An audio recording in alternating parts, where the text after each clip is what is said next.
Les occasions se présentent parfois dans des circonstances inattendues. Pour les remarquer, il ne faut pas les manquer. Il faut être bien attentif. Un principe qui s'applique à notre recherche d'un partenaire, mais aussi à notre relation avec Dieu.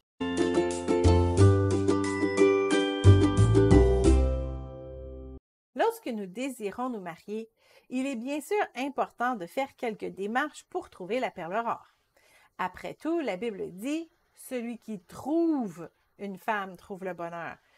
C'est une grâce qu'il obtient de l'Éternel. Proverbe 18, 22. Et pour trouver, il faut chercher, comme le dit Luc 11, 10. Ou du moins être attentif lorsque les occasions se présentent. Dieu a un millier de façons de répondre à nos prières. En se rapprochant de lui, nous allons marcher dans ses bénédictions, comme le dit Matthieu 6, 33. Mais trouver un ou une partenaire ne devrait pas être non plus la seule quête de notre vie. La plus grande partie de notre vie en tant que célibataire devrait être de chercher Dieu.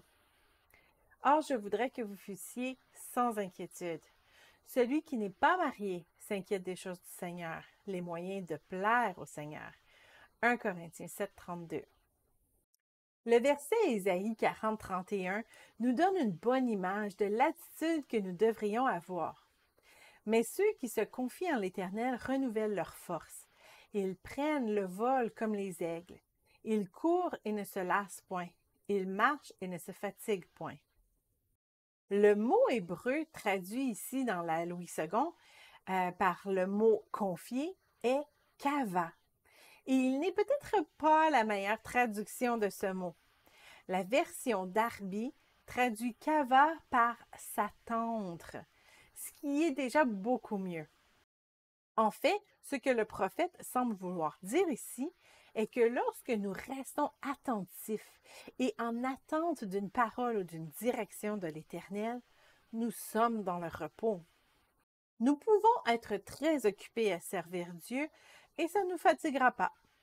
Ce qui nous rappelle bien sûr la promesse de Christ, « Venez à moi, vous tous qui êtes fatigués et chargés, et je vous donnerai du repos. Prenez mon joug sur vous et recevez mes instructions, car je suis doux et humble de cœur, et vous trouverez du repos pour vos âmes. Car mon joug est doux et mon fardeau léger. » Matthieu 11, 28 à 30.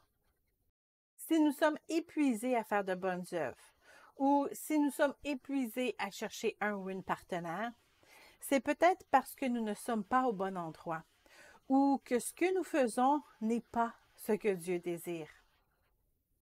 Si nous sommes fatigués, que notre visage est long et triste, c'est peut-être parce que nous ne regardons pas au bon endroit. La signification du mot hébreu kava est même plus profonde que ça.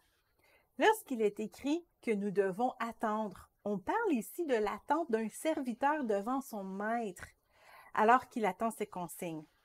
Il est là, à ses côtés, prêt à attendre ses besoins. Imaginez que vous êtes serveur dans un grand restaurant. Un homme très important, le président ou le roi, vient dans le restaurant et vous êtes assigné à son service. Vous aurez les yeux fixés sur le client en tout temps, toujours prêt à répondre à ses besoins dès qu'il lève le doigt.